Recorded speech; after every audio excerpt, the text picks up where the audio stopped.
Video games have been a big part of my life growing up.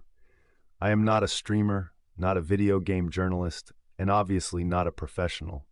I am terrible at most games, but that never keeps me away from playing them. Playing video games has helped me to escape the mundane reality of day-to-day life and helped me through a very dark and depressing period. Nowadays, I don't get to play as much. There are so many games coming out these days. I would not say I don't find the time to invest in them, but they don't seem fun anymore. Maybe I'm getting too old to be playing video games, but I am always looking for something new. Maybe modern games are not worth being excited about anymore. Or it's just I am unable to be a part of the modern audience. Games these days feel uninspiring, bleak, and boring, with a pinch of modern-day Western politics. Whatever happened to escaping reality? It may just be memberberry talking, but I remember the stories in video games used to be engaging. When you read a story, you imagine what is going on in each scene. When you watch a movie or TV show, you get to experience what the characters are going through.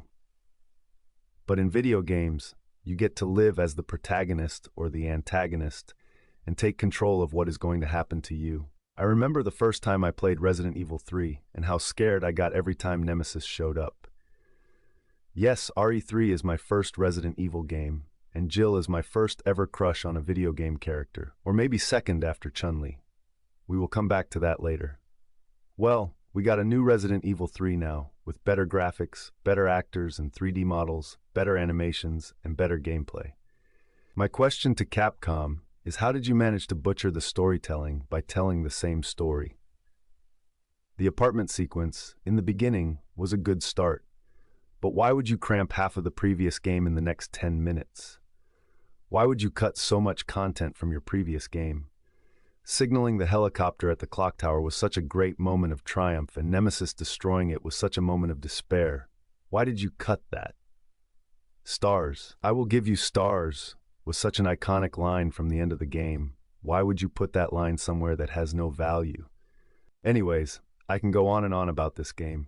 Despite having issues, I have played this game many times because of Jill Valentine. But the point of this rant is that everything was going great for you, developer. You had it all. How did you manage to tell the same story 21 years later? Growing up, I never had any console at my home. I heard stories about Kratos from the God of War from my friends. Finally, I watched all 3 God of War gameplay on YouTube sometime in 2010. It was so exhilarating. Buying a PlayStation to experience the game was a luxury I could not afford at that time. Despite never playing the game, I came to understand what Kratos was going through and what his motivation was. In 2018, they rebooted God of War in Norse mythology. I had studied Norse mythology on my own interest, so I was interested to see what developers do with Kratos in a new area. At this point, I could get myself a PS4 to experience it, but it was too taxing to buy a console to play the 4th part of the series, which I skipped the first 3. I waited, and my excitement died down. When the God of War Ragnarok was announced, one of my cousins forced me to play the 2018 version on PC, and he was going to lend me his PS5 to experience this new chapter. Kratos is dad now, and his vibe is totally different. I get it. This ruthless warrior has decided to repent for what he has done and change his way of violence. Okay, cool. It's a slow entry to the series, but not bad. But he is going to face the wrath of Norse gods in the next entry. That would be awesome, right? Wrong. It took me almost a month to complete the game. Because the game was so boring, I did not feel like playing. Kratos, the god of war, the demigod who killed each and every Greek god or anyone else who got in his way, just to take revenge, he has now decided to hide in his shed during Ragnarok, but still antagonizes Odin. What is this piss-poor writing? I know we should not trust snake oil salesman looking Odin when he offers peace, but why antagonize him to his face? This is not smart, nor is it brave. Kratos, what are you doing? In Ragnarok, Kratos can be summed up with 3 lines in every plot point. Atreus, we should not do this.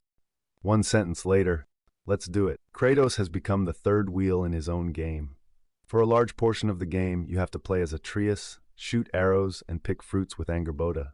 By the way, Angrboda is black, a figure of Norse mythology, where people are white among white. Angerboda is black. Diversity box check. Immersion uncheck. If you're wondering, I am a person of color too. That means I can make jokes or criticize these things without being a racist. It was clear developers are planning to sideline Kratos in the next God of War game, and they are trying to appease modern activists from California instead of telling a good story. The last conflict ended with such a cringe, I just wanted to return my cousin's PS5 as soon as possible. Bow to your queen! Oh my god, dude, seriously, who wrote this line? I like a kick-ass boss mommy just like most other beta males. But what the hell is this writing? Kratos is adopting a pacifist life to give the spotlight to his son Atreus. Peter Parker is retiring after being whipped by Mary Jane Venom symbiote and giving the mantle to Miles Morales. Joel dying to make space for an emaciated lesbian and an unlikable bodybuilder. I'm seeing a pattern here. Modern-day game developers are trying to make these auxiliary to borderline unlikable characters into main characters. Here's a bright idea. Make a new game with these characters in their respective universe. If you write a good story and make a good game, they will sell too. Stop trying to replace the heroes we already like. And stop trying to shove modern-day Western politics down our throats. A game helped me throughout a depressing time of my life. While playing, I could forget about the real-world problem and suffering even for a brief moment. It was Witcher 3. Granted, the story was adopted and derived from books that were already written, but CD Projekt Red had done such a great job immersing the player in the world that I have not yet experienced anything like that before or since. So, I collected the audiobooks and listened to the whole story. I have come to love the characters more and appreciate the game even better. Apparently, CDPR is letting some other developer remake The Witcher 1. The Witcher remake devs not afraid to remove aspects which are bad, outdated, and need to be remade for the modern 2024 audiences. What? No. That's a major red flag. The previous games were successful because they were true to the source material. Why would you want to change anything? And why chase modern audiences? Hey CDPR, or whoever else, do you know that these nose-ring-wearing, colored, short-haired, overweight, androgynous individuals, otherwise known as the modern audience, don't actually care for video games? They have other problems to worry about, like which pronunciation to use today, how to be offended, or whom to cancel today.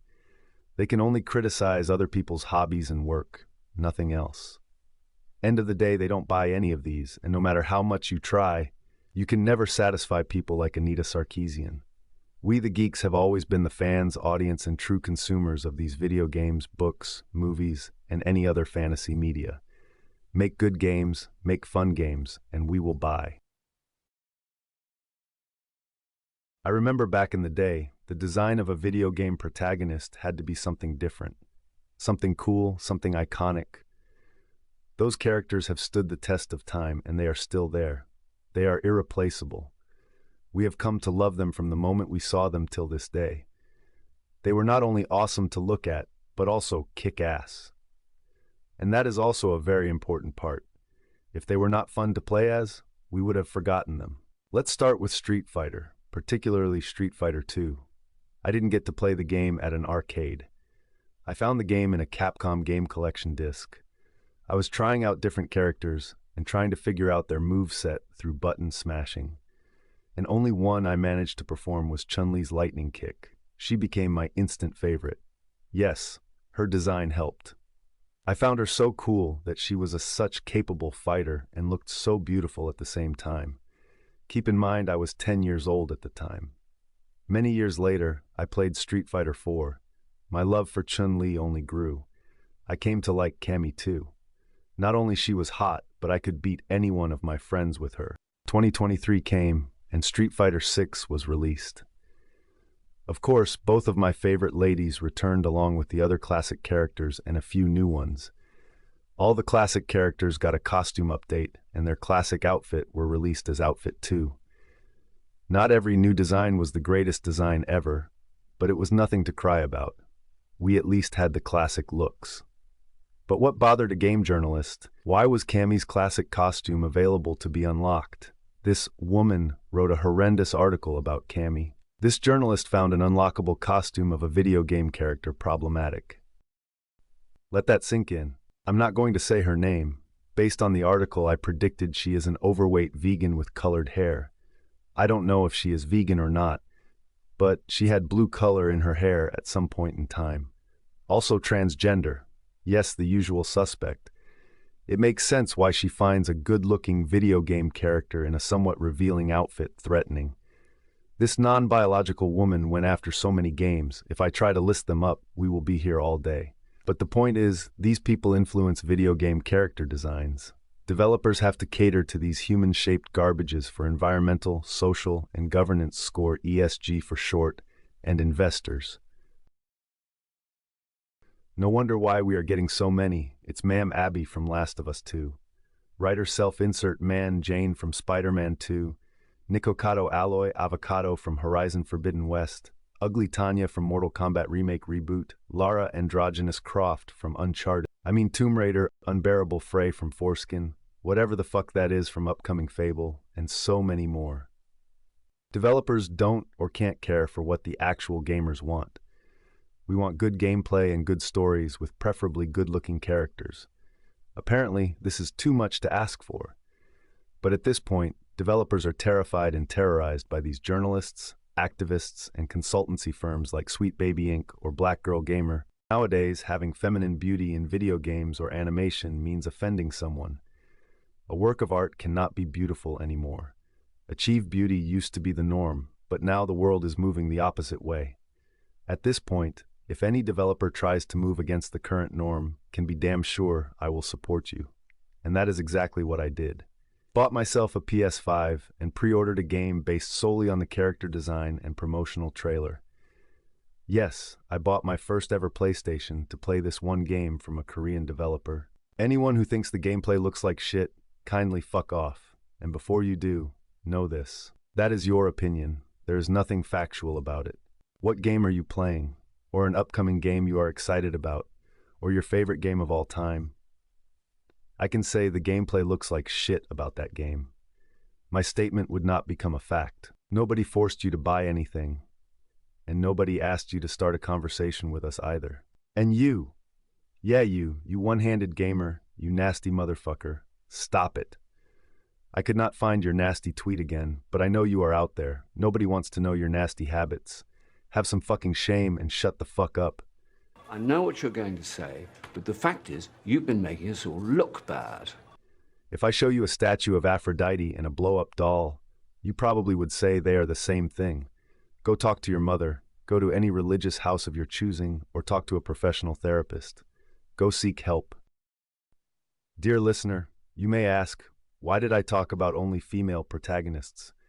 Because nobody gives a fuck about male protagonist. If a male hero is designed to be in the pantheon of the Greek gods, we straight men say, cool, I should go to the gym sometimes, and most women say, oh, he is hot. I don't know what these rotten potatoes say.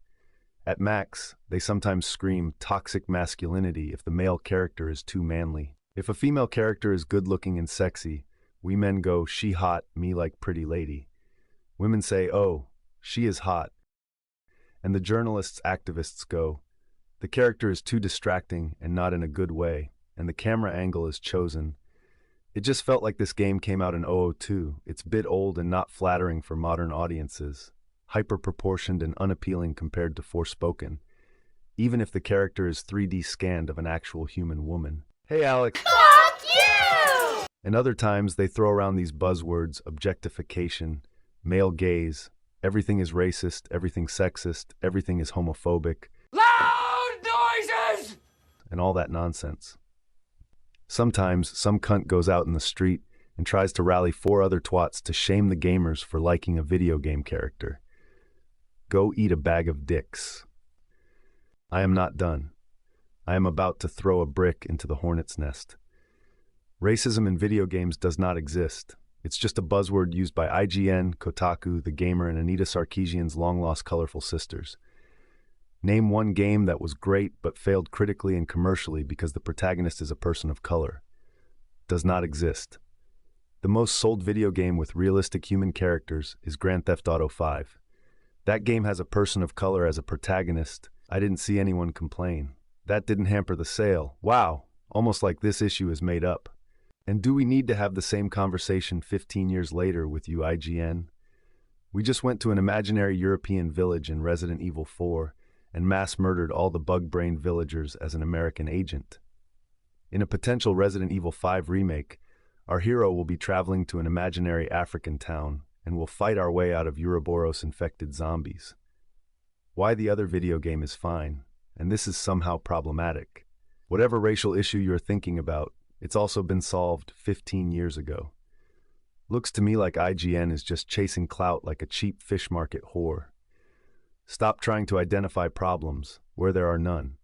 Just stop all this foolishness and stop having an opinion about things your single-digit IQ cannot handle. If anyone sees this essay, who happens to be a game developer, this part is for you. Stop listening to these woke weirdos. Aim to make fun games with good stories. Take the risk of making extraordinary characters. There are a lot of us out there. We may not be always loud or vocal, but we will support you if you make a quality game. Not every game has to have outrageous characters or sexy female superheroes, but ones that do. Why would that be a bad thing? We play video games to escape ordinary, boring life. Please don't make video games boring, too. If anyone stayed till the end, thank you for hearing me out. If you have a constructive criticism on my thoughts or like to have a discussion, I'm always open to it.